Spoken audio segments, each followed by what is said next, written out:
strippers managed to knock down 3 buildings with 2 planes in New York, while in Washington a pilot who couldn't handle a single-engine Cessna was able to fly a 757 in an 8,000-foot descending 270-degree corkscrew turn to come exactly level with the ground, hitting the Pentagon in the budget analyst office where DoD staffers were working on the mystery of the $2.3 trillion that Defense Secretary Donald Rumsfeld had announced missing from the Pentagon's coffers in a press conference the day before, on September 10th, 2001.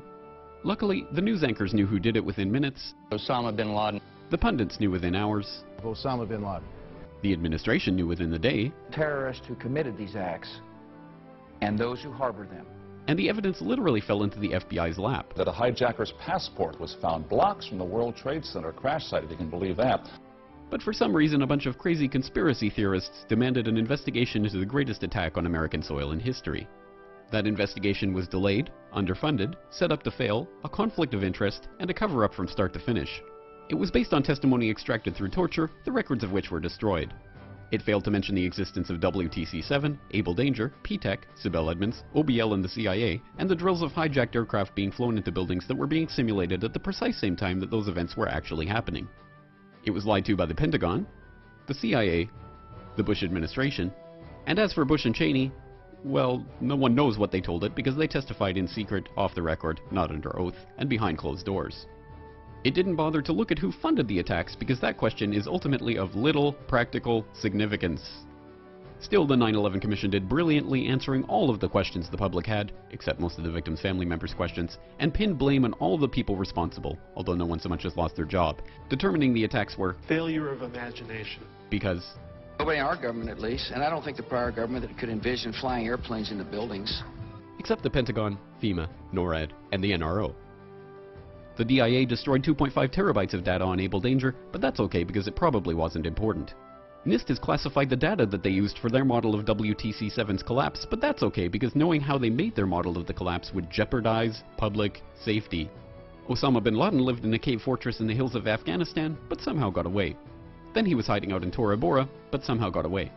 Then he lived in Abbottabad for years, taunting the most comprehensive intelligence dragnet employing the most sophisticated technology in the history of the world for a decade, releasing video after video with complete impunity and getting younger and younger as he did so, before finally being found in a daring SEAL team raid which wasn't recorded on video, in which he didn't resist or use his wife as a human shield, and in which these crack special forces operatives panicked and killed this unarmed man, supposedly the best source of intelligence about those dastardly terrorists on the entire planet. Then they dumped his body in the ocean before telling anyone about it. Then a couple dozen of that team's members died in a helicopter crash in Afghanistan. You will never ever express doubts about any part of this story to anyone. Ever. Imagine the startling proposition that the Nephilim, the giants, the mighty men of old, the gods and children of the Watchers, could somehow rise up, could somehow be reconstituted inside of a body. And, of course, I've discussed with you before my theory that one of the greatest legends in history could be a record of that having actually happened. And I'm referring to Nimrod, who some scholars also identify as Gilgamesh of Sumerian fame, Apollo of Greek fame, Osiris of Egyptian fame. And this Gilgamesh was a giant who a lot of people didn't even believe was anything more than myth until his grave marker was found a few years back. And then, according to some people, the military swooped in and took possession and control of that dig. Hey, Tom, I want to interject something. I talked to a special operations general who was there when Gilgamesh's remains, and his words were he was in a state of remarkable preservation, okay? He said they have Gilgamesh's remains. So if they have Gilgamesh and he is Nimrod, they got it. And the whole point was to extract the DNA. When the Iraqi regime fell in April 2003, the Iraqi Museum in Baghdad and museums in other provinces such as Mosul, Basra, and Babel were exposed to theft for 2 consecutive days. The theft was carried out by local and international networks as well as Iraqi and Arab agents. It is estimated that 170,000 artifacts were stolen, 15,000 of which have no registration records. The most important of these artifacts are the Sumerian cuneiforms, which represents the philosophy of life and death. Many date back to Mesopotamian times, more than 4,000 years ago. Artifacts pertaining to the civilizations of the Sumerians, Babylonians, and Chaldeans, and others that go back thousands of years in history. were taken away from the land of the two rivers. In addition, entire book collections from certain historic eras disappeared from the National Library, thus negatively affecting Iraq's wealth of civilization and culture. One must also mention that some artifacts were stolen and sent to Israel via the American forces. American troops stood by as Iraq's heritage was plundered. One memorable moment that week was when Secretary of Defense Donald Rumsfeld dismissed the looting in Baghdad as unimportant. Freedom's untidy, and free people are free to make mistakes and commit crimes and do bad things. Many of the looters knew which objects they were looking for and where to find them. In other words, they were insiders. Investigations revealed that the main metal gate of the storage rooms was opened. It was not opened by force, which means a person who knew where the key was participated in the theft.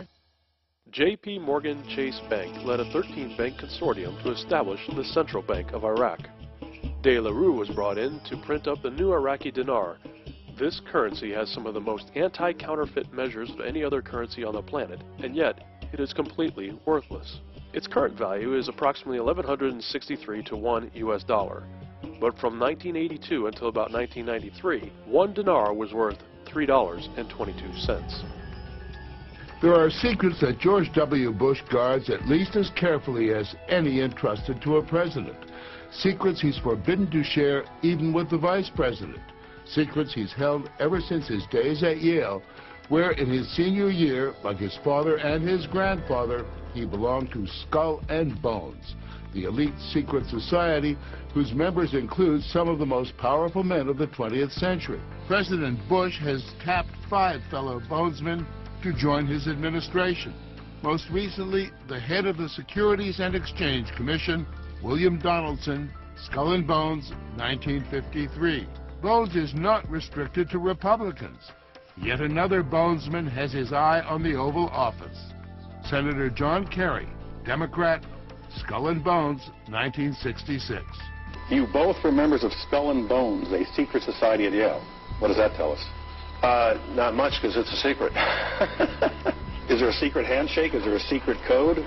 I wish there were something secret I could manifest. 322, a secret number? There are all kinds of secrets, Tim, but one thing is not a secret. I disagree with this president's direction that he's taking the country. We can do a better job, and I intend to do it. You were both in Skull and Bones, the secret society. It's so secret we can't talk about it. What does that mean for America? The conspiracy theorists are going to go wild. I'm sure they are. I don't know. I haven't seen the website. Number 322? First of all, he's not the nominee, and look, I look forward. Are you prepared to lose? No, I'm not going to lose. Saddam, Saddam, Saddam, Saddam, Saddam, Saddam, Saddam, Saddam, Saddam, Saddam, Saddam, Saddam, Saddam Hussein. War and danger. Continuing danger. Hour of danger. Very, very dangerous world. The evil terrorists. Terrorists, terrorists, terrorists, terrorists, terrorists, terrorists, terrorists, terrorists, terrorists, terrorists, terrorists, terrorists, terrorists, terrorists, terrorists, terrorists, terrorists, terrorists, terrorists, terrorists. Dramatic changes now beginning to occur. John Kerry with 77 electoral votes and George Bush with 66. These men are like this. The only thing that unifies them are Skull and Bones. Skull and Bones will still keep control of the presidency. By our efforts, we have lit a fire as well. A fire in the minds of men. It warms those who feel its power. It burns those who fight its progress. And one day, this untamed fire of freedom will reach the darkest corners of our world. The Bible says that Iraq, which was known in the Bible days as Babylon, will not only emerge in the last days, it will emerge as the wealthiest, most peaceful, most powerful nation on the face of the planet. So the question is, how do we get from the chaos that there has been over the last few years to the wealthiest country on the planet in the last days? Something must get better. Right. So people ask me, are we making Iraq safe for the Antichrist or safe for democracy? And it's a little bit of both.